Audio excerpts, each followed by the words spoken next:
And I've always perceived gender fluid as being male one day, female another, something else another, and constantly changing, and not viewing gender fluid as being in phases. That doesn't make sense. I don't know what As that in, means. like, over different periods of time, identity changing, or going back to other identities. And I identify with a lot of xenogenders. I recently realized I identify with elf gender, because That's crazy. It's crazy. Xenogenders and elf genders. Oh, and also cat gender. When does it stop? Huh? That's what I really want to know. That's like the one question that I really want answered is who's coming up with these things? Is it the individual or is it just like a body of people? Is there like a group? Do y'all have representatives or something? Because I know that like doctors, they came up with plastic surgery. Doctors came up with, delivering babies. Doctors came up with a lot of stuff, but I doubt that they came up with this. And I doubt a doctor or a scholar within the medical field came up with cat gender. So it's not them. Who is it? Who's coming up with these things? Is it just you as individuals? Are y'all just being individually weird? And there's just like a big number of you that are just collectively individually weird? Or is there like a body of people that just like make these things and then you check like a message board and you're just like, oh, there's a new gender for today. Perfect. What is it? Spaghetti gender. I think I could be that. Yeah, my brain's been feeling a little scrambled lately. My wire's been all crossed, kind of like spaghetti. Yeah, I feel that. Okay, cool. I'll come back tomorrow, see what's new. Like, I don't know. because I realized that elf ears just gave me gender euphoria. But I also identify as cat gender, but to me it feels like the elf gender thing is more present right now. And I think that's really what gender fluidity is to me. I view myself as being all these things at the same time, but they just come in phases. That's cool. So, what do you do for fun? What do you do? Because from where I'm sitting, it seems like your brain is way too tied up in other things to really do anything else. Because, like, it just feels like this just takes up so much of your day. Like, what you got going on up here. I feel like it just takes up so much time. So Chris only dates cis lesbians and only uses ladies' restrooms. Wait.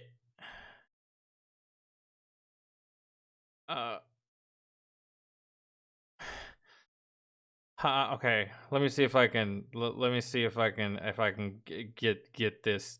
Get this. Hold on. So, you're trans. You're a trans woman. I'm not even gonna get into your tattoo at the moment. I just don't have the time or the crayons to talk that one out with you or explain anything to you. So you're a trans woman, and your preferences are lesbians. Cis lesbians is what he said. I think cis is fucking stupid. We're just gonna go with lesbian. It's the same fucking thing. It's just lesbians. They like girls. So you're a trans woman. You're a man identifying as a woman, but your preference is lesbians. The one group that would not fuck with you. I'm so confused. Am I missing something? Your preference is lesbians? But lesbians don't like dick. And that's exactly what you are. Let me guess, you're gonna try to shame one of these lesbians into being with you. If you don't want to be with a trans woman, you're not a real lesbian and you're just a bigot, right? Is that your next course of action? Probably, because you don't make any sense. You have a dick going for women that don't like dick. I'm so lost. Like, are you retarded or am I retarded? That's what I'm trying to figure out. You know what would be easier? You know what would be an easier lane, an easier path to travel? Is just being yourself and going for girls. because that's what you're doing anyways. You're just adding a whole bunch of fucking steps. You're just adding a whole bunch of steps to it, man. So before anyone says I'm looking for sympathy, I'm not. I just got into another... Before anyone says I'm looking for sympathy, I'm not. As you turned on your phone, opened up TikTok, started recording, and you have tears coming down your face. But you're not looking for sympathy and or comfort and or none of that, huh? Jesus Christ. Y'all are like so see-through, it's not even funny. I just got into another fight with my parents about my freaking gender. My gender. Are you crying? No. So I'm non-binary. I've been non-binary for a long time.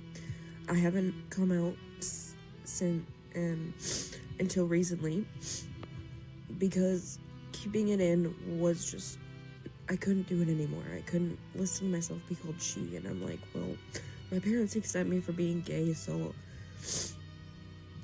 sort of.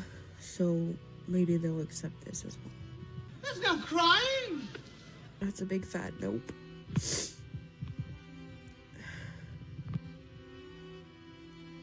Yeah, but how do you think your parents feel? They're a baby girl denying what their parents know. They raised you as a girl. You came out of the womb a girl. They named you a girl. They provided a birth certificate for a girl. They bought clothes for a girl. They purchased entertainment and provided entertainment for a girl.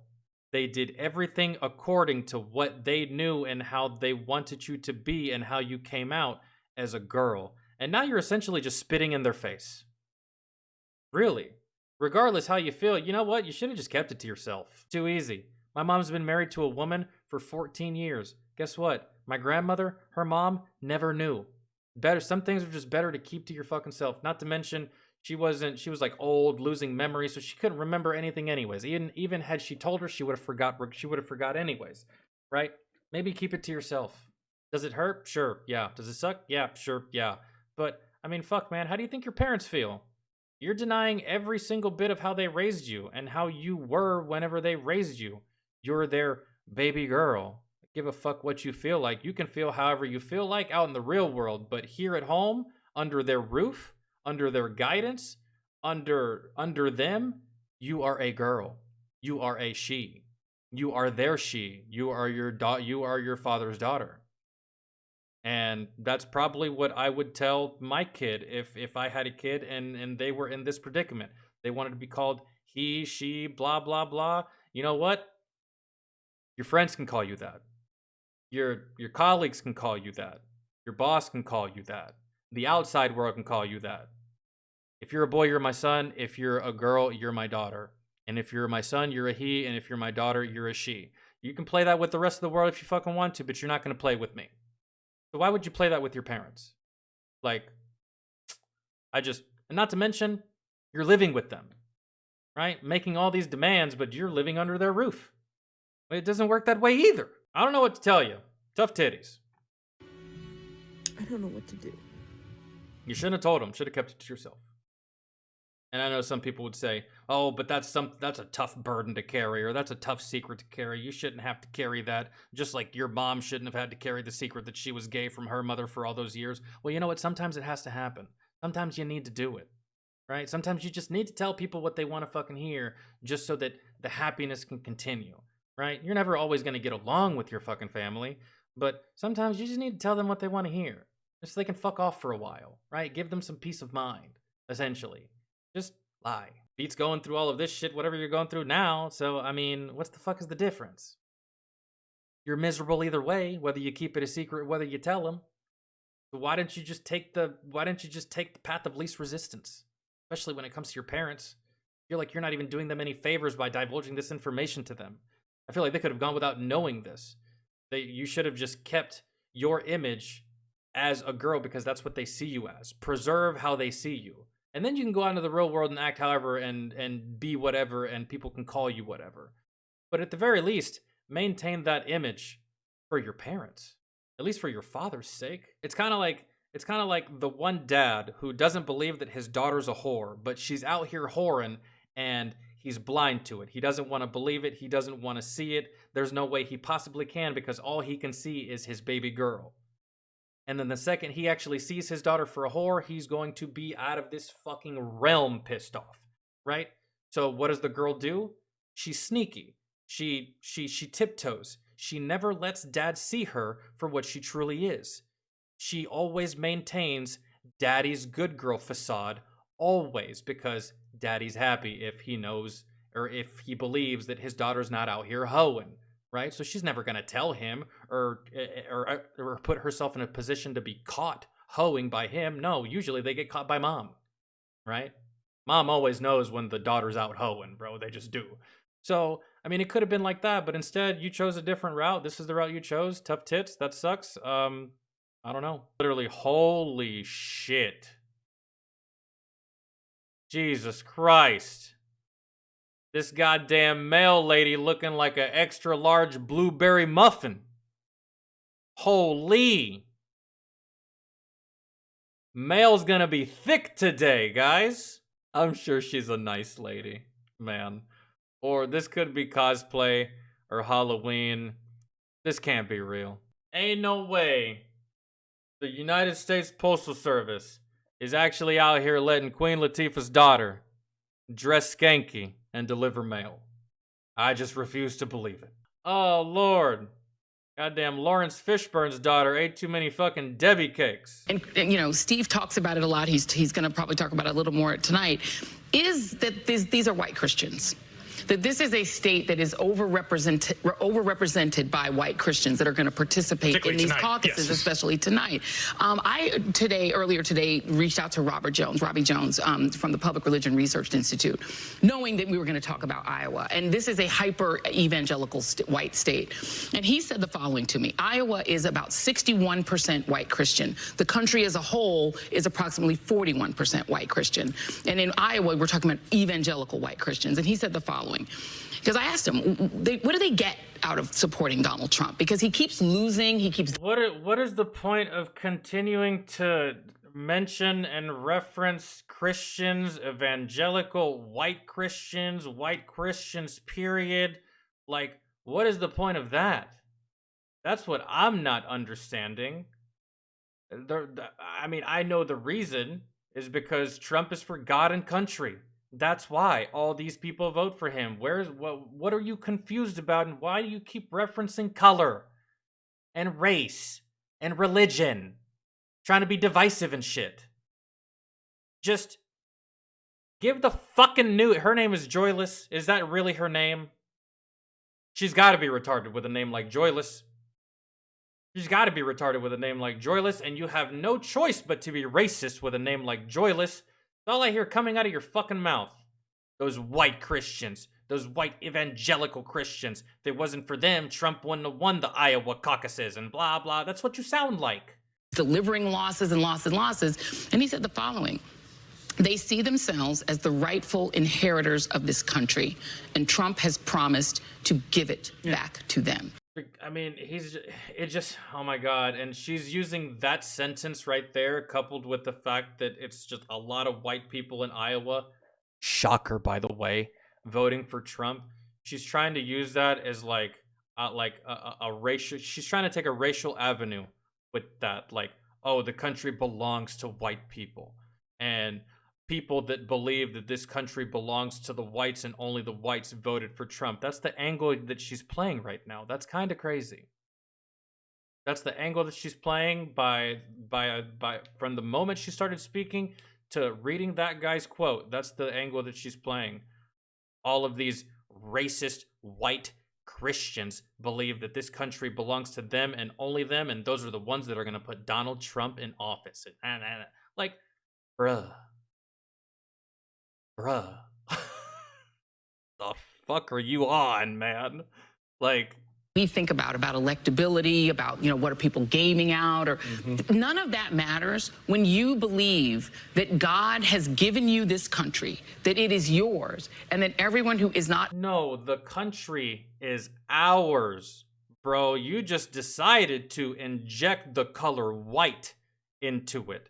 The country belongs to all of us. The country belongs to us, not you. The country belongs to us, not the president. The country belongs to us, not MSNBC, not CNN, not the Pentagon, not Capitol Hill. It belongs to fucking us. And most of us are tired of these fucking politicians acting like it belongs to them. So then Trump comes in and says, I'm going to give your goddamn country back from all these fucking greedy ass politicians. He's not just talking to the evangelical whites, joyless. He's talking to the whole nation. You stupid hoe. My word. We the fucking people. Are you high? I need whatever weed you're smoking. Stop being selfish and share. Listen, folks. Who's there? Sarah says at the polls. So I saw all these white Christians saying, Hail Trump, holding up their right hand. True story. No joke. Swear to God. Saw it with my own two eyes. I was like 33 years old back then. I had ice cream. Just walked into the voting booth. Saw this little white kid with a Hitler stash voting for Trump. It's a true story. And then, when I was 45, I had blueberry pie. And the Hurricane Katrina hit. Sad. Old Kanye said that George Bush didn't care about black people. Just lies. He likes black people. He likes black people just as much as he likes poor people. You know? It's crazy.